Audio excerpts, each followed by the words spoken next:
I want you to be a seller. You wanted 850. I'm calling you back to confirm the appointment, okay? All right, sounds good. Hi, this is Mike with eXp Real Estate. I was calling first to confirm our appointment for later tonight at 5. Does that time still work for you? Yeah, Mike, I mean, I'm available to meet at 5. Great. I'm so excited. I did have a question for you. After talking to some of the agents and some of the appraisers and kind of looking over some of the comparable homes, I'm curious, did you personally pick out the price that you were listed at, or did the previous agent recommend that price? Yeah, I mean, that was the price that I actually did come up with because I'm looking for a very specific number. Sure. So absolutely. I want to get that price for sure. Good. Now, did you base that specific number on active homes that were selling, or did you base that on the 2 or 3 properties that had recently sold that were similar to yours? I would say a little bit of both. I mean, we believe that, the work that we did to the home certainly, is related to the price that we're asking. So it's a little bit of both in my opinion. Yeah, I mean, the pictures that you had previously look really good. The only reason I ask is that I know that you obviously wanted 850. And when I looked at the last 3 properties that sold that were very similar in terms of size, in your neighborhood specifically, Right. they were selling at 750. The highest one I could find was at 775, and that was on a bigger lot and had similar updates. I guess for you, when I meet with you, are you open to having a conversation around price? I mean, yeah, but I'm very firm on the price that I'm looking for, which is, 850. Right. And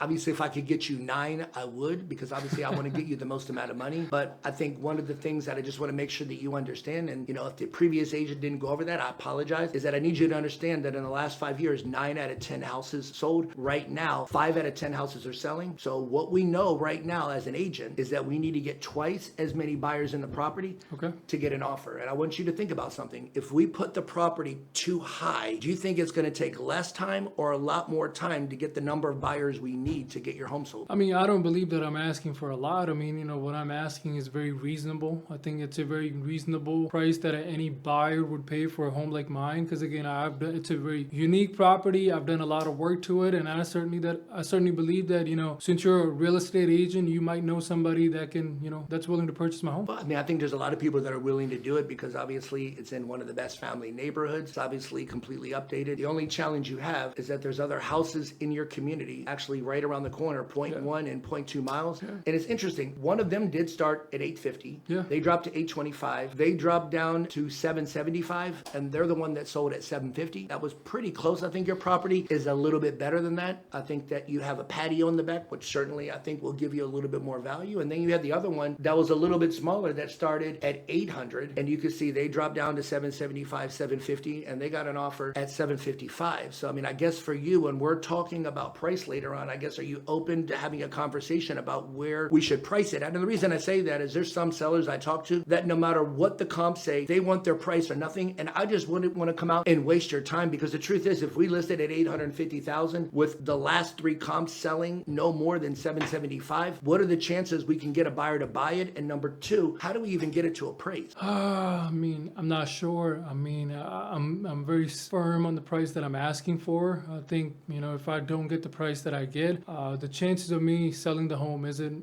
likely. So I think I'm just going to stick with the price that I'm asking for. Okay. Well, I think that, there's something that I want you to understand, because I think it's important, is that you're going to buy another house. And I think one of the things that a lot of sellers don't understand is that in this market, because of where buyers are, prices overall in Northern Virginia are just simply coming down. I mean, when we see properties in your neighborhood, everyone has started at 800 to 850, and everyone has ended at 750 to 775. So one of the things you have to understand is that the house that you're going to buy, that seller is actually experiencing the same thing as you. They're not getting what they want for the property. So I guess for you, if you have to sell your property for less, which is market value, and that seller over there has to sell his property for less, because remember, that seller over there is probably not going to get anyone to pay $50,000 or $70,000 over the asking price, because remember, 5 out of 10 houses are selling. Nobody is overpaying for a house. In this market, people are simply buying a house. So I mean, I guess for you, if you take less here, but obviously you get to buy another house less there, I guess, is that a conversation that you'd be open to? Because again, I want to be respectful of your time. I mean, honestly, I don't really want to have that conversation, but